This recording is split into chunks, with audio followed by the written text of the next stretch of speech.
Welcome to a very quick tutorial on how to load files onto FlashPrint 5. Let's just get started.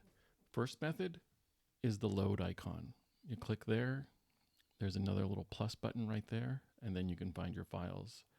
Click, open, you have chosen wisely. Good job. There you go, you have your file. Let me show you another one.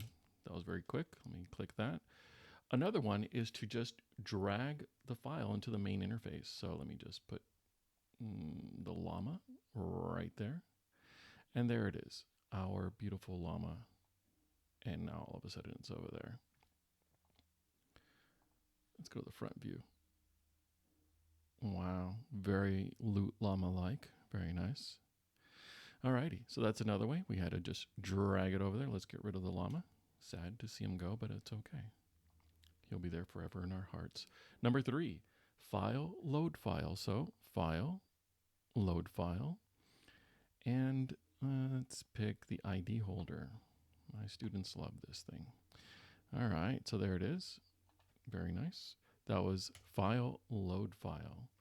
Now, of course, these are cheating, I guess, because it's just right there. File, load some examples. A cylinder, amazing.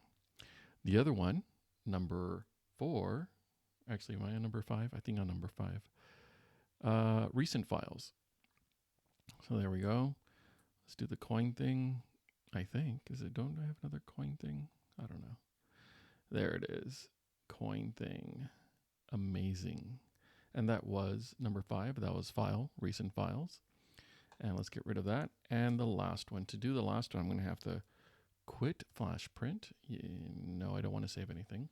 And what you can do is just drag the STL file onto the FlashPrint icon. Now it can also be G-code files. It doesn't have to be an STL. And hey, it's a Mario. There you go.